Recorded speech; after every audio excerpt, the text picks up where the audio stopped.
อีกแล้วจ้ามื้อนี้นะพูดพระเอกยืนท่าอยู่พูด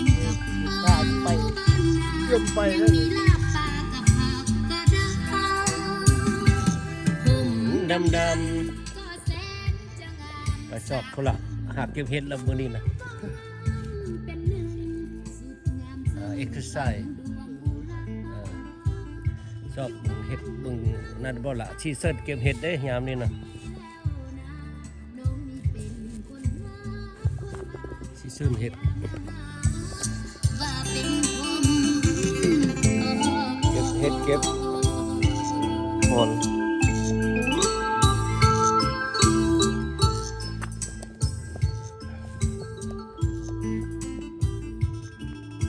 บางทิ้ง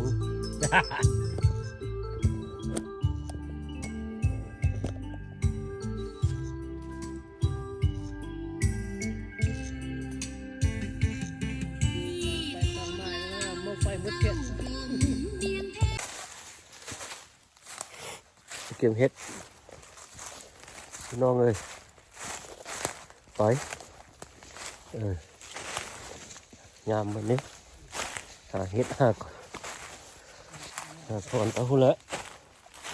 มันก็เป็นทางวะเนี่ยมึงมานี่นะโอ้ตายละ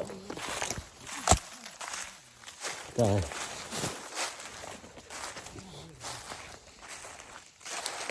ไปถึงทางเดี๋ยวดิโอ้ดินอ่อนๆ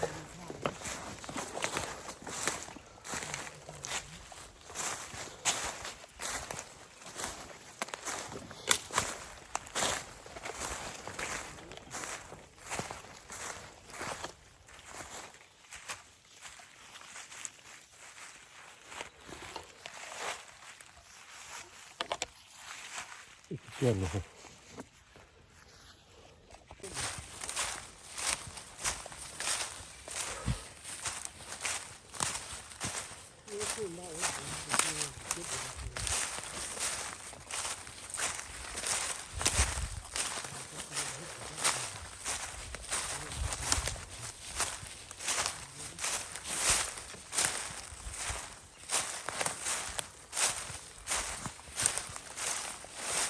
โอ้เด็กหอยกวงขี้มันน่ะขี้กวง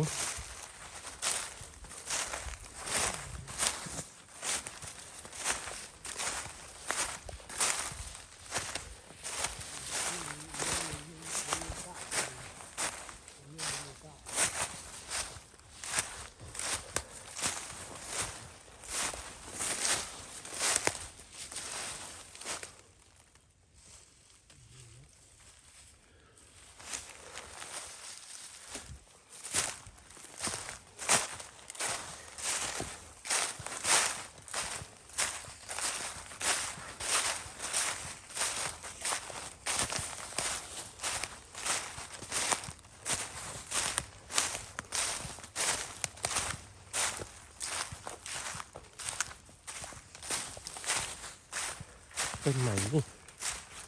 นี่ต้นไม้ต้นใหญ่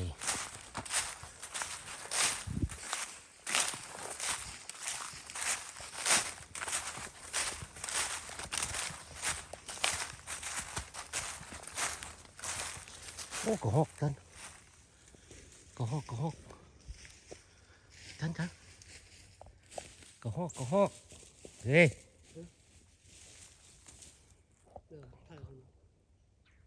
โอ้กระปุกกระหอกนี่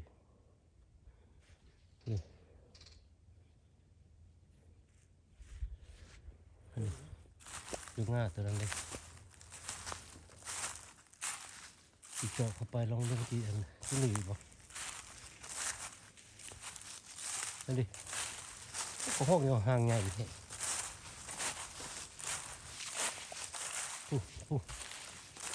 ก็หากเห็นตัวเดียวนี่แหละ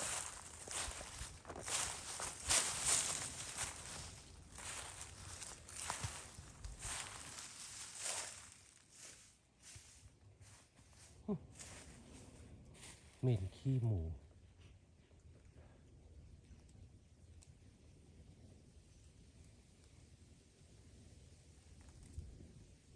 กระห หอกไม่ใช่หรอ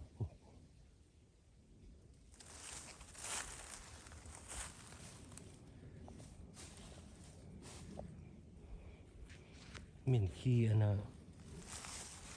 ขี้กวางมากเลย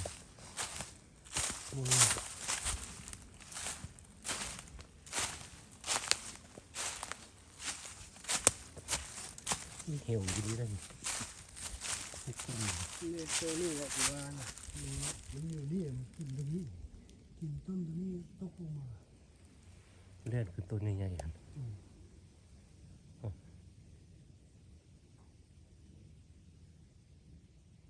เพราะตัวนี้มันไม่มีโอ้ต้นพิกอนเดือน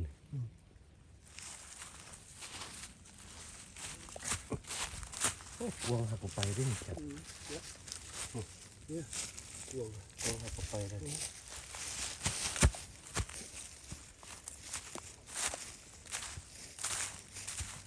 มีเกี่ยวกับมันลงไป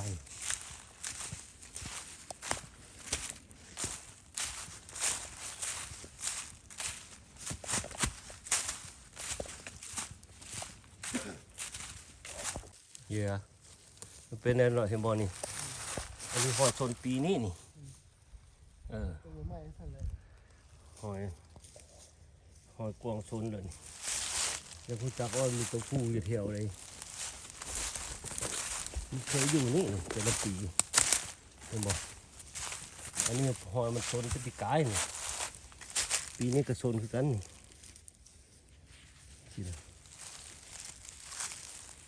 คันเห็นหอยมันควรแล้วเรียบร้อยเลยนะเห็นรถมาขึ้นห้างอยู่แถวนี้เนาะเอาเหือมาจอดให้เรามาขึ้นอยู่ต้นนะฮะเอาเยอะหมดเลย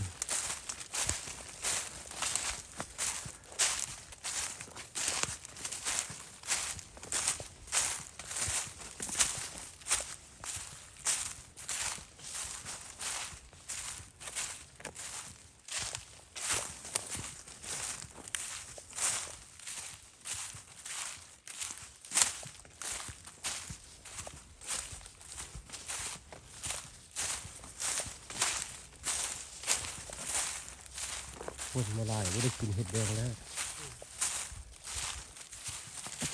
ไม่ได้เลยที่ได้ที่ได้ตัวจะไปหกไม่หกออกไม่หวานเลยนะสองสามตัวที่คืออย่างเห็ดอบเห็ดอบกินเลยเนาะนี่นะกองก็อันน่ะห้วยน้ำตัวนี้ก็ชิดเหมือนปรากฏโลดนี่ได้โลดนี่บนมันจะอยู่ในกองไม้นี่แหละปรากฏปลากระปีไง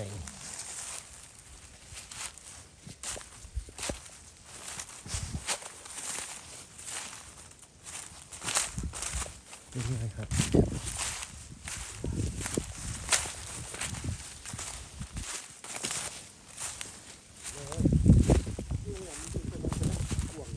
นั่นเหรอแต่ด้านนั้นมันบางทีมัน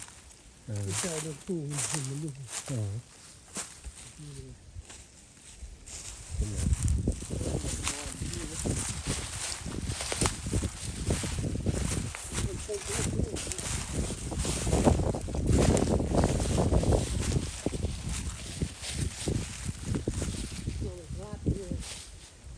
ดูคลาดนี่ถ้าพูดถึงก็ยังมีคลาดอยู่ว่ามีต้องฝากเลยที่มันเกิดแต่ว่าเนี่ยคลาดมันดูมันนี่คลาดนี้นี่คลาดอะไรนี่คลาดนี่ก็ยังนั่นคลาดอย่างนี้ต้องคิดอย่างนี้นี่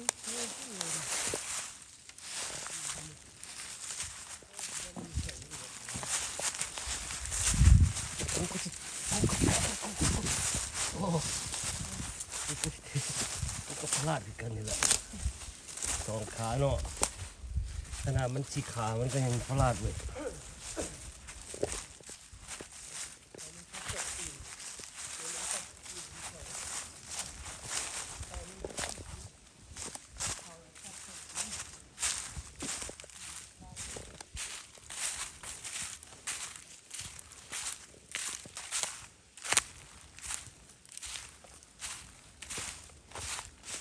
ไปคือเก่าวะ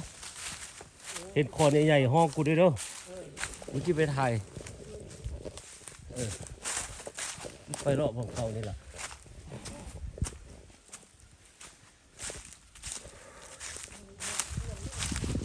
นี่หอดกวางมุ่นมดนี่ทางกวาง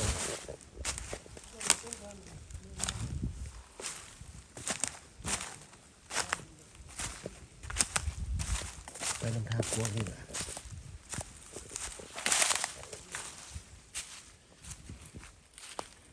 แก่แล้วบ้านดอกบ้านไหนนี่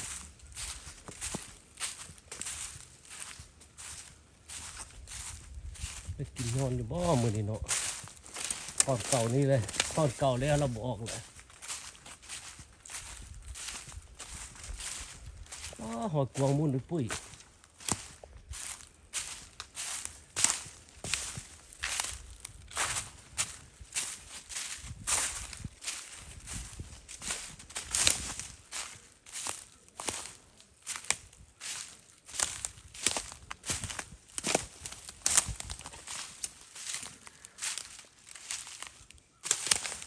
ก้อนเก่าก้อนนั้นก็บออกเนาะ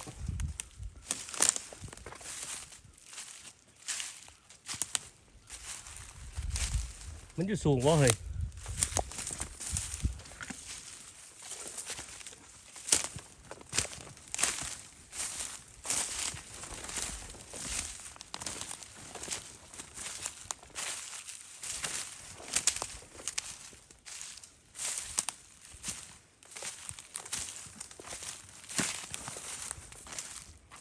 ก้อนเก่าดูยังก็ปวด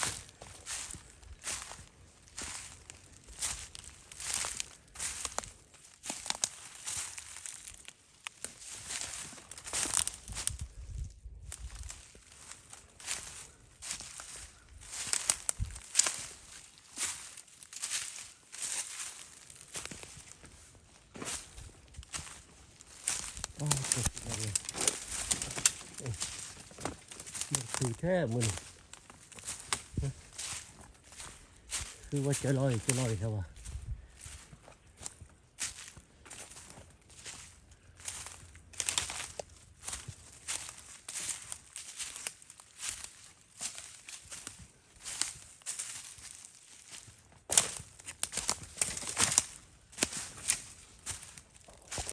โอ้ย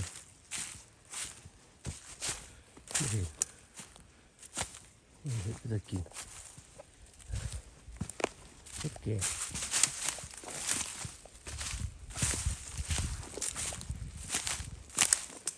นี่มันออกเฉลี่ยหนึ่งหรอ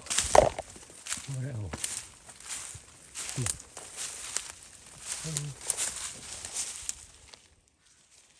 เป็นเอาที่นี่เกี่ยวกับเราเนาะเกี่ยวกับ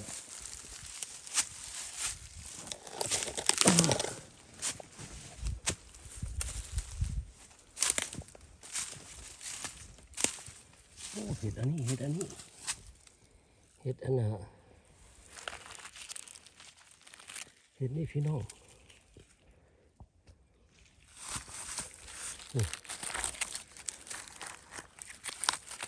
เห็ดเราเห็ดหูหนู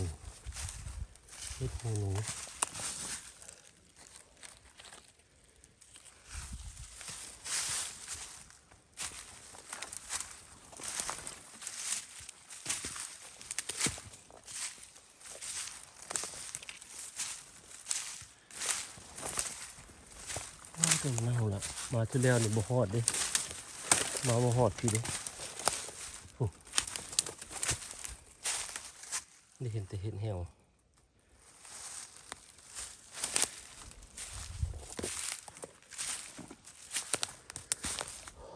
ได้ละมื้อนี้บ่ได้กินละ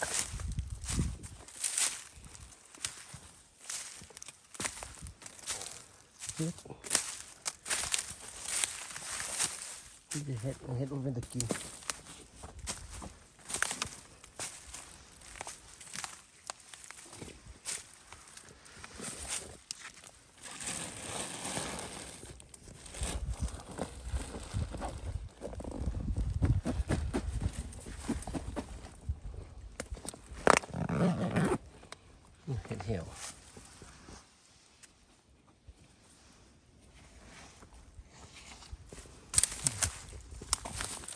มันเหี่ยวหมดลงเลยนี่กองเนี่ยตัวนี้มันคิดกัน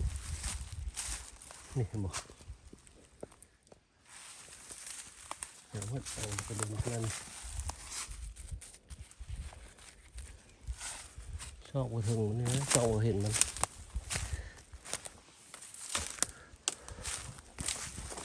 ออกขอนใหญ่ชิมันนะโอ้หักกระจอกโมเมนต์ที่โมเมนต์มันเหี่ยวแล้ว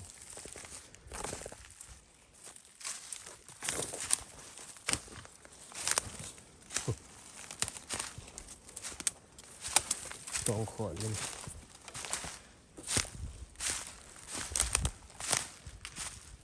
เหี่ยวหมดละมาที่เรือนี่มาบ่หอดพี่ดิ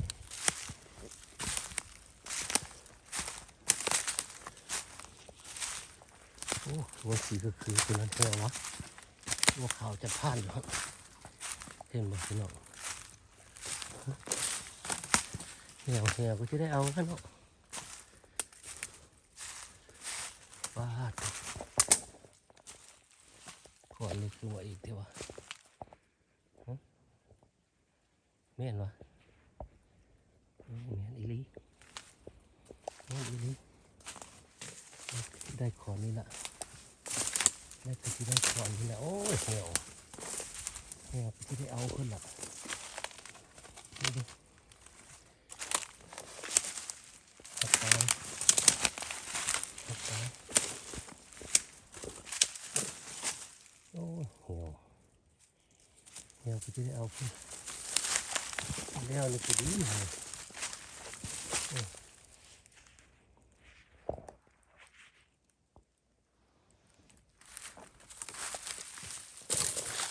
ได้เอาพุ่นละอีกคนนี้กินเห็ดเหี่ยวนั่นแหละ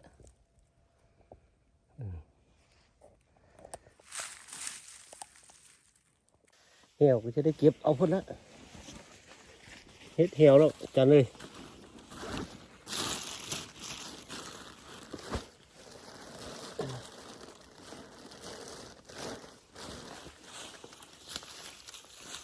คนนี้ก็คนนึงจะเหี่ยวบางใด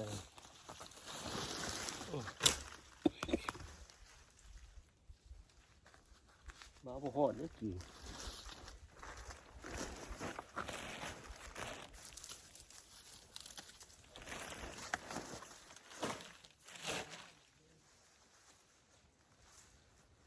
มันเหี่ยวบ่ได้เลยเห็ดเหี่ยวมันเหี่ยวอันนี้นะไอ้บ่เหี่ยวกูจะได้เอาคนนั้นนะ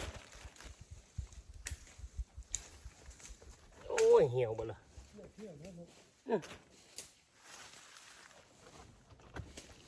โอ้ยไปกินอยู่บ่ฮะเป็น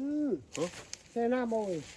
มันบ่แห้งเลยมันนั่นสื่อแล้วมัน แห้ง มันเหี่ยวเข้าไปอยู่ข้างใน มันแห้งโคตร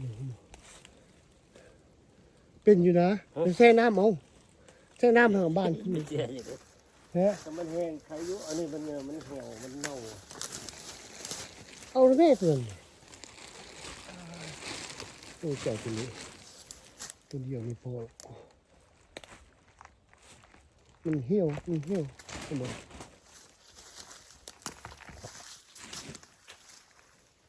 โอ้แถวเจอมันน่ะนกเรื่องทำไมจะคักเลย โอ้ยเป็นเด็กกินนอก เป็นใส่น้ำเอา ฮะ ใส่น้ำเอา แค่น้ำออก ใส่น้ำเอาจะบ้านที่หนึ่ง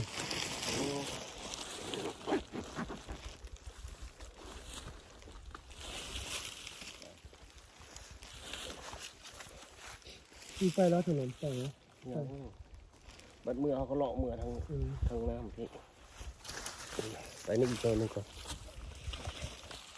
เหี่ยวบุดอ่ะ เหี่ยวมีเฮ็ดเหี่ยวหมด เหี่ยวหมด เอาเนี่ยมันเบาสั่น โอ้ยมันบางมันอันนั่น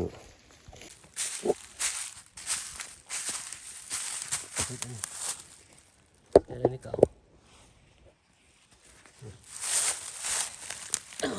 ฮ็ดอันนี้ก็บ่บานครับ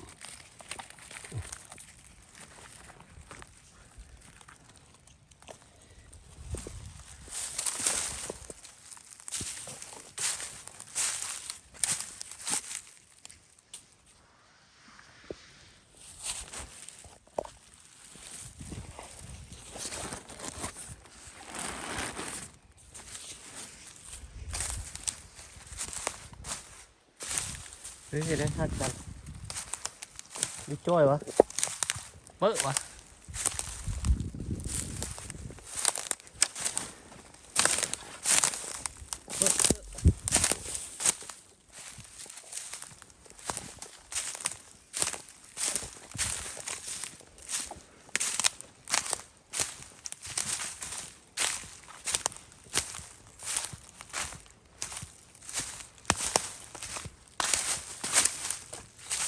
แค่หมดแล้วนี่ไปแช่เอาใช่ไหมโอ้ยเบื่อเราเลย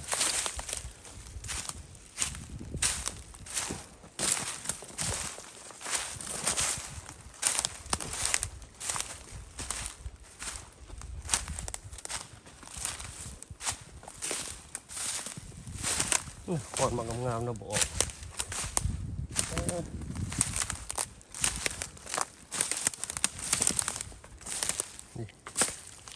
เหี่ยวเหี่ยว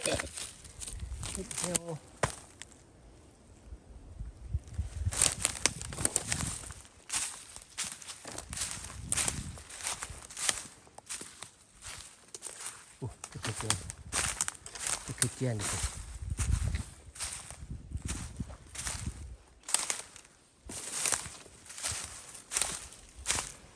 คนเห็นบัวงามเลย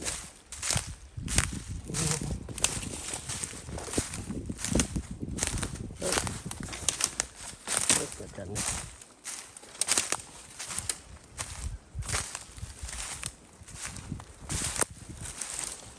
ก็ลมมาเลย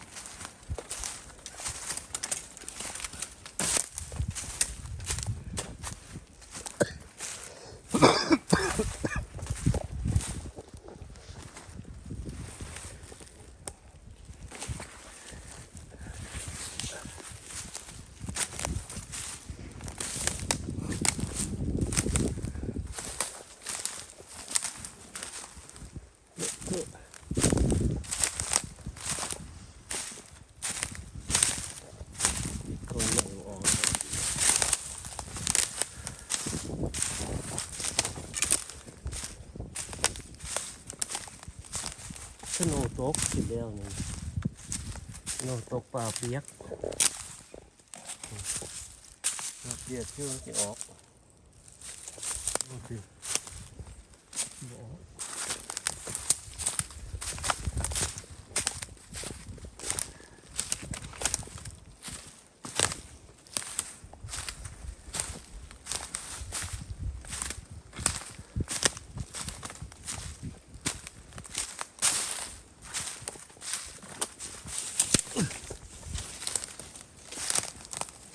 โคตรพ่อโอ้เหี่ยวสวยเลยอันนี้นะ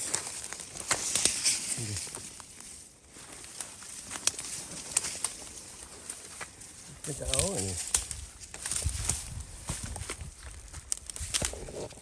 เหี่ยวมาละ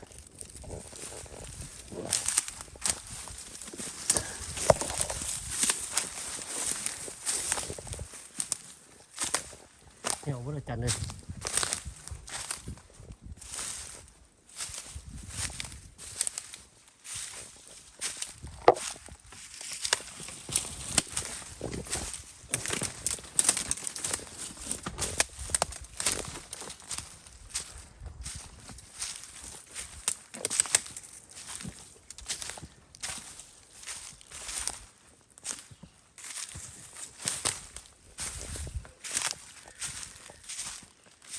วัดตุ่ม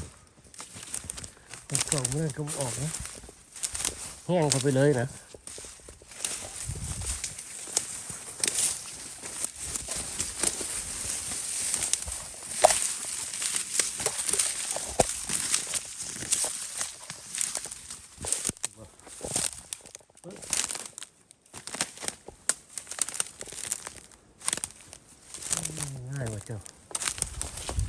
หึ่งอยู่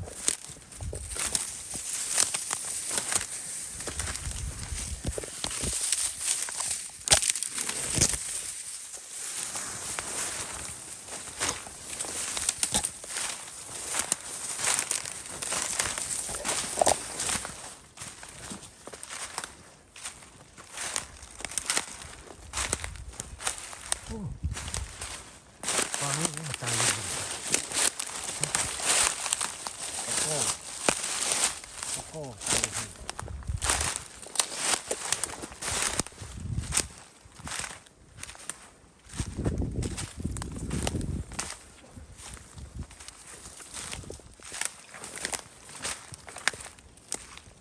ได้พอแกงอยู่วะจันได้พอแกงอยู่บ่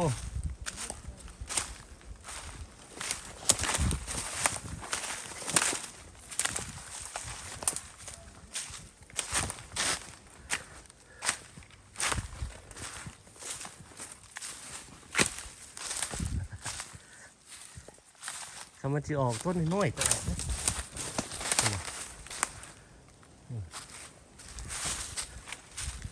ต้นน้อยๆก็ออก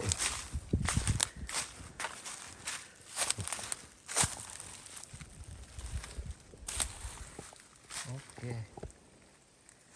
แกมืด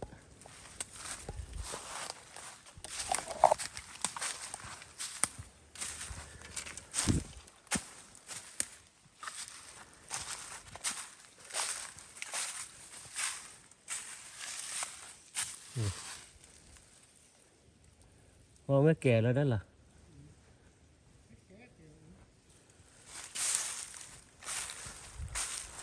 เอาของกูนี่ได้เด่นะกูบอกกูมันเป็นแต่แซ่บ โอ้แซ่บอยู่ได้ดิได้หลายวะมึง หัวหนะ ดู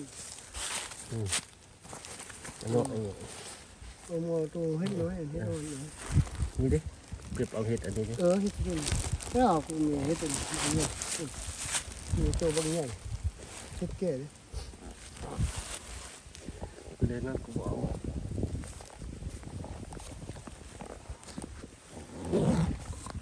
เอารถก่อนอย่าเอา บ่เลยนี่ก็เลยก็เลยเชื่อดูนั่นเลยก็น้อยมันจะบานขึ้นไปบานขึ้นเลยว่าก็เฮ็ดก็ได้ขึ้นเลย ฮะ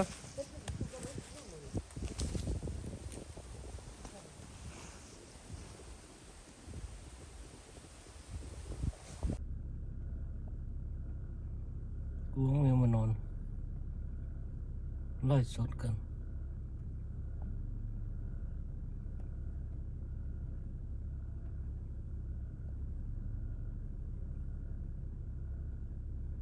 เพื่อนมาไล่กับตัวแม่ได้นะ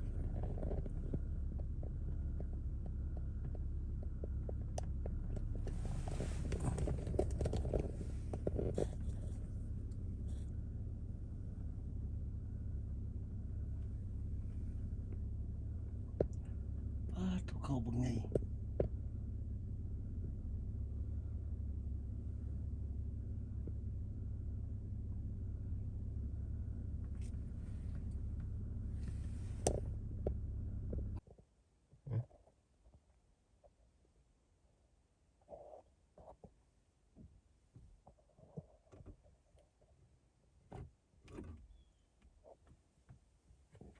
ลูกน้อยมันก็หลายอยู่นี่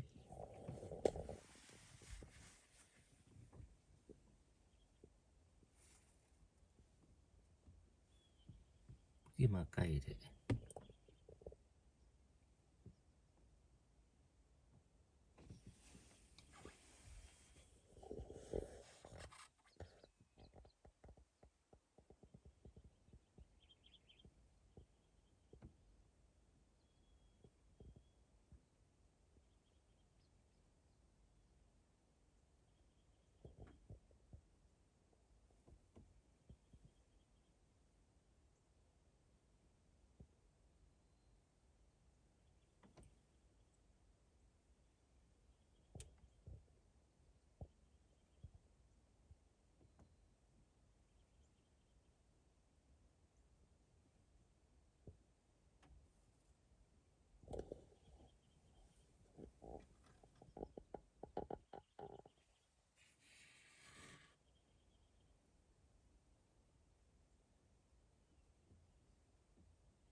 บืนดิ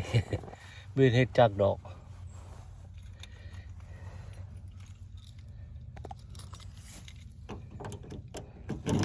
ง่ายคือใส่